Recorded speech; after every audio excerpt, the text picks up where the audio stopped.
Okay, good afternoon, everybody. ברוכים הבאים. We're doing it in English, so very happy to be here. My name is Chen Sagiv.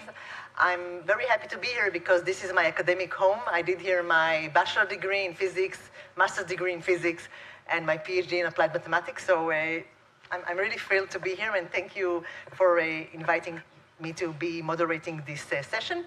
I'm also happy to be here because in the last 7 or 8 years, I'm also an entrepreneur in the fields of AI and healthcare, dealing with computational pathology and AI in the operating room. So, and I'm very happy to have such a great program, seeing some familiar faces or getting to switching from Zoom to reality, which is also cool. The session for today has 4 fantastic speakers. Each of them has 12 minutes and then 3 minutes for Q&A. Please ask them difficult questions, otherwise I will have to ask. So, without any further ado, I want to get started. And our first speaker for today is Dr. Einat Sitbon. I hope I've pronounced your name correctly. She's the CDO and co-founder of iFocus Health. Einat did her bachelor degree in biology, also here in Tel Aviv University, but then she moved to Weizmann to do her master's and PhD. Since 2006, she has worked in the field of bioinformatics and computational genomics. And in 2021, she co-founded iFocus. I also saw that you volunteer in educational activities for high schoolers, which is very, very impressive. And Einat will speak on It's All in the Eye, finding the right measure and data for an ADHD treatment biomarker. The floor is yours.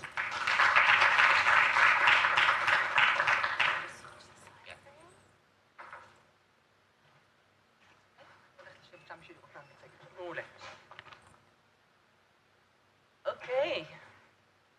So, hi. Please raise your hand if you or your kids have ADHD. Yeah, that's quite a lot of people.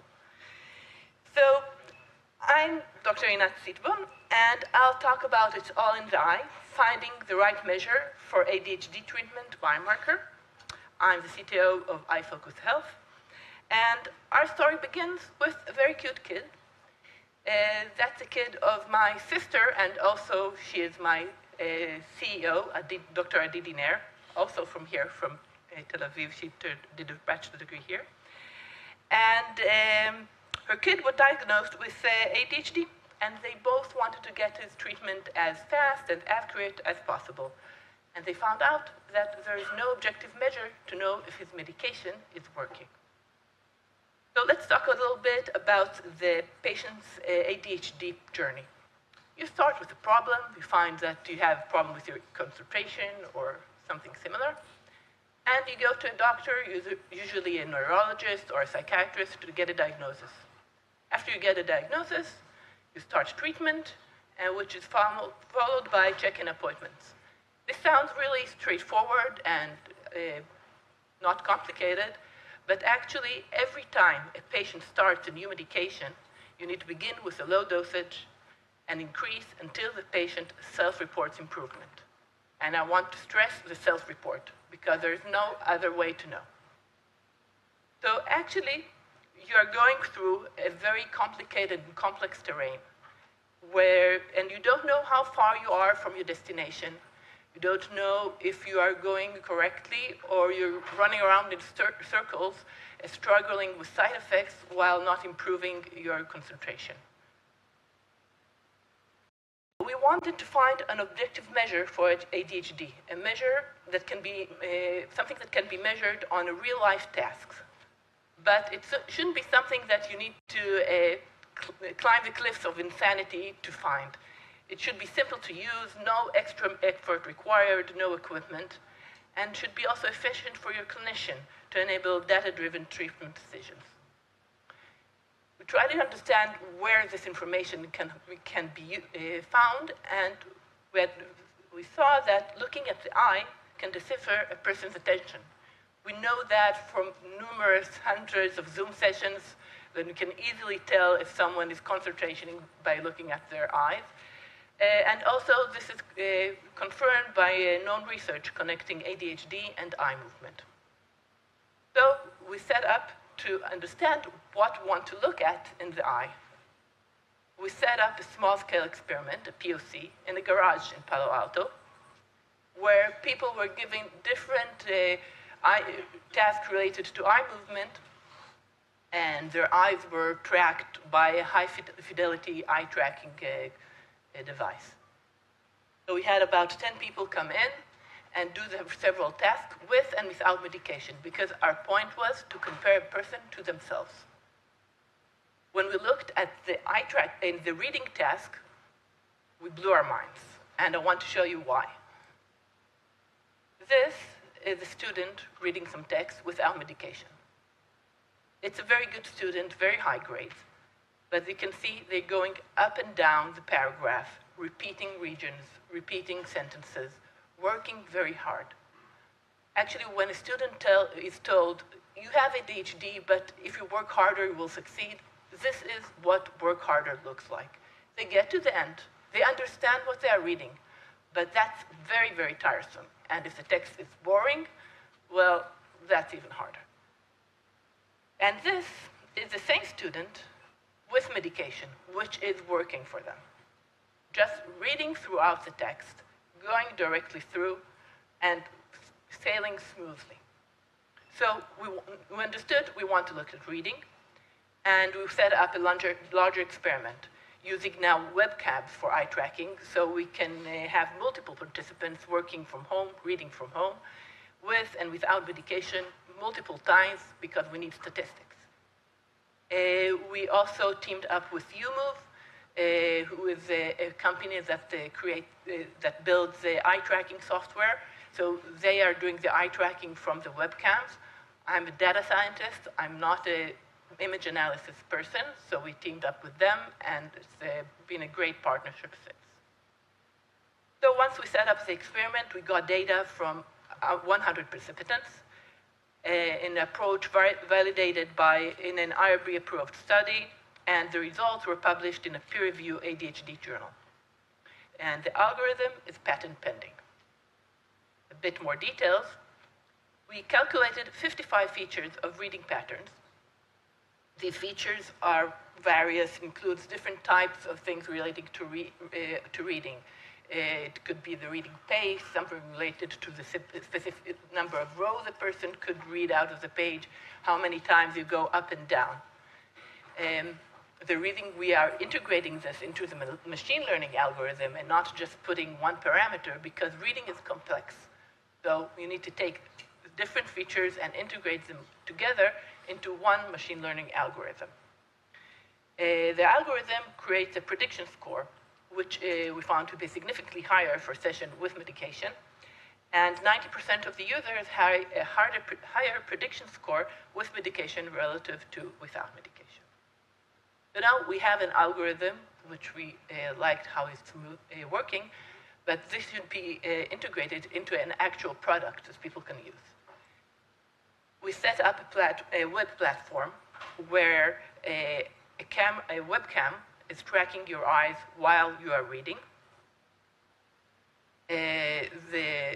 Tracking the eyes, extract the positions of the eyes over time using UMove's software. This is followed by our specialized filtering, since noise, as you are med-track, you know, is always an issue. You need to clean up the data and look at the signal and not at the noise, and calculated the features that were in turn fed into our proprietary AI algorithm. This algorithm produces the score, which is then shown to the user. This is how our system actually looks. It is easy for the patient and also efficient for the providers, for the doctors. We have a screen where you can see how many sessions you've done without medication, and also with different prescriptions. You can see the score as calculated by our iFocus tool, and also the self-reported score, because you log it, how you feel with your medication each time you log in, and the side effects, again, that you logged in real time. All of this together creates a report that a user can either look at it themselves, bring, or it's sent to their doctor. Everything is in one place. You don't need to get to an appointment once a month and try to recall how was your consultation 2 weeks ago. We currently have over 250 active users benefiting from iFocus Health. And I want to tell you the story of several study cases. So we have the student, they want to do the psychometry test, and he used some medication in the past. But the medication they used had significant side effects with some small improvement in their concentration. They are trying now a second medication with the minor side effects, so that's good. But they're not sure how well it is improving their medication, their concentration. And if they should, they don't know if to increase the dosage of the medication, that could mean that they're risking higher side effects. How much beneficial that will be. And the psychometric test is coming up. They don't have time to test lots of things and play around. So using iFocus, they could see their iFocus score with the first medication and also log their side effects. And also see their iFocus score for the second medication and see that, yes, there's definitely an improvement in their concentration using the second medication, even with the low dosage, which is much better in terms of side effects. And therefore, they can keep this for the upcoming test. Another case study is a person calibrating or titrating their concentration of the medication they're taking right now. They are starting with a low dose, this case Adderall 7.5 milligram, and slowly increasing the dose. They want to see how much they need to increase the dose to get to the best performance. So you can see here there is a clear trend, going up trend, of their performance, and they can take this report to their doctor that can decide that maybe this trend can continue and they can increase the medication dose a little bit higher, depending on any other issues. This is our last study case where a person wanted to know when in the day their medication works best. This is Vyvanse, the long-term release. And they took the medications and tested themselves 2, 4, 6, 8, 11 hours, 13 hours after taking the medication. And they could see that the medication performed best after 8 hours. So, to sum up, ADHD is a complex terrain, but now iFocus gives you an objective measure, an objective compass to know where you are relative to where you're started up. You have a report which is clear to use and you can show it to your doctor. And that's it. Thank you. If you want to learn more about iFocus, you can scan this QR code or sign up using this one. Thank you.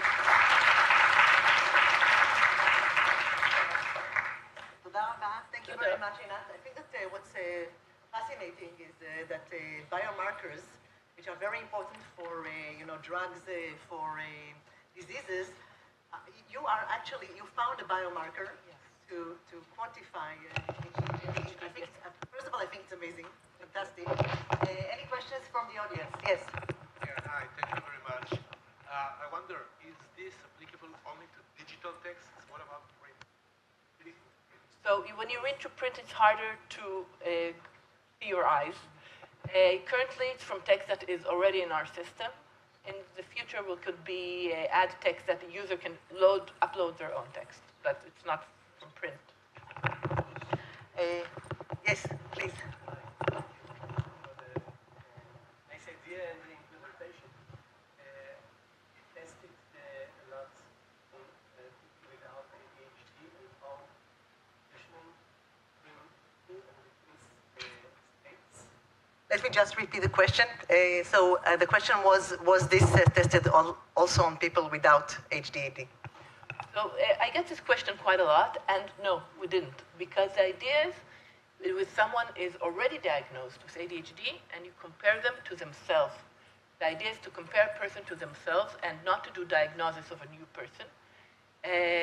Because diagnosis has a lot of additional things that maybe you don't see while reading and need to take lots of additional things into account. And this is just giving the prior knowledge that someone has ADHD, now is their medication working? That's the question we were focusing on. And the question here, you with the hat? Okay. Is there any plans in the future for, very one fantastic work, any plans in the future to expand this on neuropinephrine medication or non-stimulant? On what? Sorry. On neuropinephrine. Neuropinephrine medication. Dopamine, norepinephrine. Dopamine is more focused, norepinephrine is more emotional. So is there any plans to try to look into ways to measure that? That would also be very useful for this stuff. I didn't really get the beginning of the question. If you mean that to try to compare what? Condition is an executive function condition, so two major parts. Yes, yes. Norepinephrine, dopamine is more focused in the first line, but norepinephrine is the opposite door part, which is emotional self-regulation. So is there any plans to try to figure out tasks that are objective for emotional self-regulation? That's what would help. And Well, it's also very hard to find the right medication. yes. So in the future, we are going to look in additional things related to mental health and or the other sides of ADHD, but we need to understand what would be the correct test for that, because reading would not work properly. Okay, one more question. So you. Here.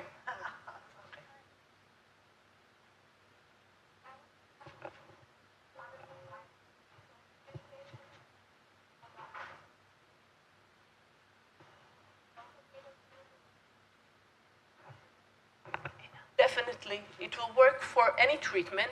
The only thing is you have to test before being treated or with some kind of measure at baseline and then during treatment. With medication, it's very easy to define what is with and without, so that's where we started up. But even today, when you define your medication as a system, you can choose other and right there, I want to do exercise.